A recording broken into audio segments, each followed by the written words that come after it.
All right, so to start the video, I'll just give you the practical, useful things that you can do right now to start improving digestion and your relationship to food in general. First thing is stop eating looking at screens, stop eating looking at phones, stop eating reading books, watching TV, watching movies. All of those things, stop. If you have any digestive issues, any bloating, gas, indigestion, sluggishness, fatigue, any of those things, just stop. If you don't have any of those things and your digestion works extremely well, then I'm surprised you would even be watching this video. But if you have any of those issues, stop. Stop eating when you don't need to. Stop snacking because you're bored. Stop overeating at events. Stop eating things because they're in front of you. Like, be an adult, have some self-control, have some degree of responsibility and discernment.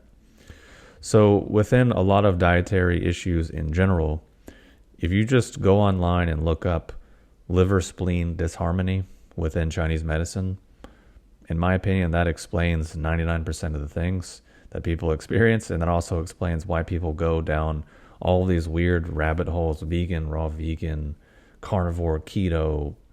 The reason why they're doing it is because of that underlying disharmony.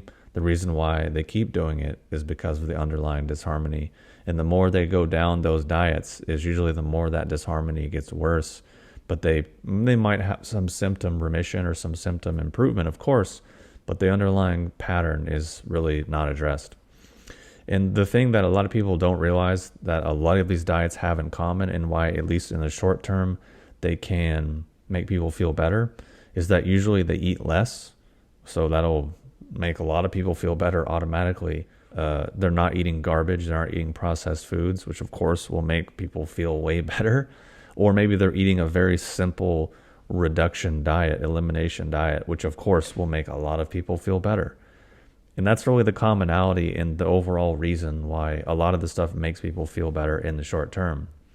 And another thing that people don't really seem to understand is that having to go on a kind of diet like this is not a marker or an indicator of progress or evolution. It's the opposite, because these diets are intended for people that are sick, for people that are ill, for people who literally can't do anything else and have exhausted solutions. So the only solution they have is just to eat meat or just to eat plants or whatever other extreme or variation. Because the reality is we should be able to eat a diversity and a variety of things really without issue. Because basically the liver-spleen disharmony is really a lot of people's identity and their personality because of the overall functions of those organ systems and how that affects our psychology. And that's the hardest thing for people to change, and the least thing people want to change, because they want to just keep doing. They can't wait to get better so they can get back to doing the thing that got them in the problem in the first place. So a good example of this is like CarnivoreMD, which is like the popular, like, oh, plants are bad and toxic, and says all of these things, which, you know, I get it. I get where he's coming from. I respect the guy, and I think he is, in general, doing, I think, good things for people. And, you know, doing an animal-based diet is probably not the worst thing for people, especially if you look at how polluted and malnourished our food supply is. But the reason how he arrived at a lot of these conclusions was because of his own severe autoimmune conditions. So he would like eat broccoli or eat plants, have a massive reaction, then go online and read studies about, oh, this plant is poisonous, or this plant is bad, or these chemicals do whatever.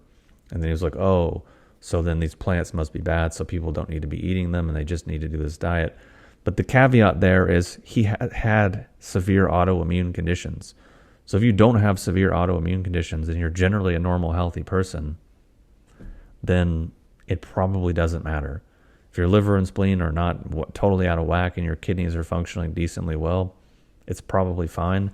But what happens is people go online and like, oh, broccoli's terrible and vegetables are stupid and we shouldn't eat these things, and they go down this dogma thing. But it's like, dude, you think you're being cool and progressive and enlightened and spreading the gospel, but you're literally just telling everyone how sick you are, how internally disharmonious you are, and how basically your solution to life is to eliminate everything. So you're identifying with all the things you don't do, which is something, a really funny way that Daniel Vitalis described veganism and other things like this, like many years ago. It was like, wow, your whole identity is about what you don't do.